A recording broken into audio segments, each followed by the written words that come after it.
திமுக நிர்வாகிய சீமான் அவர்கள் தாக்கியதாக அவர் போய் கம்ப்ளைண்ட் கொடுத்திருக்காரு. 4 பிரிவுகளின் கீழ வழக்கு பதிவு செய்யணும் அப்படின்ற ஒரு இது மிகப்பெரிய ஒரு விமர்சனமா போயிட்டு இருக்கு. என்னதான் சார் பிரச்சனை? கடலூர்ல என்னதான் நடந்துச்சு திமுக நிர்வாகிகளோட நாம் தமிழர்? இப்ப உண்மையை சொல்லணுமா போய் சொல்லணுமா? உண்மையதான் சார் சொல்லணும். சீமான் தம்பிகள் உண்மையை தான் சொல்லுவோம். அப்படி ஒரு ஆகச்சிறந்த வளர்ப்பு தான் அண்ணன் செந்தமன் சீமான். திருத்துக்கிடுங்க, அது கடலூரில் விருத்தாசலத்தில் அரசு பணியாளர் மாநாடு சொல்லி ஒன்று போடுறாங்க. அந்த போராட்டத்தில் போய்ட்டு அண்ணன் சிறப்புரை வழங்குறாங்க. சிறப்புரை வழங்கிட்டு தான் அங்கே தான் நீங்கள் நல்லா யோசிக்கணும். அண்ணன் அங்கேருந்து கிளம்பிடுறாங்க.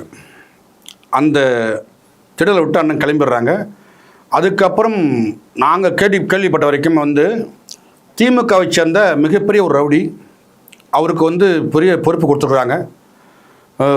வர்த்தக அணி அமைப்பாளர் ரங்கநாதன் சொல்லிட்டு பொறுப்பு கொடுத்துருக்குறாங்க. அந்த ரவுடி என்ன பண்ணுறாருனாக்க தன்னிச்சையாக அண்ணன் காரை மறிக்கிறார்.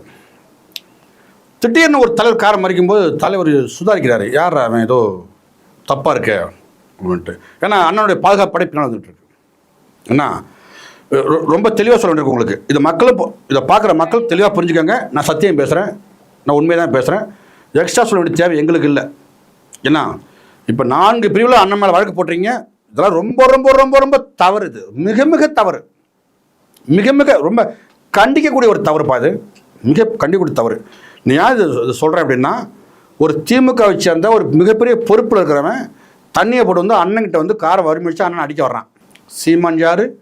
தமிழ் தேசியத்தின் ஒற்றை நம்பிக்கை பிரபாகரனுடைய தம்பி, நாம் தமிழ் கட்சியின் மாநில ஒருங்கிணைப்பாளர் அண்ணன். அண்ணனுக்கு பின்னால் இன்னைக்கு தமிழ்நாடே இருக்குது. அண்ணன் பின்னால் தமிழ்நாடு இருக்கு தங்கச்சி. அப்படிப்பட்ட ஒரு தலைவனை போயிட்டு ஒரு பிக்காலி போய் திருட்டு திராவிட மாடல் அனுப்பி வச்ச ஒரு ஆள் அண்ணனை எதுக்குறான்னா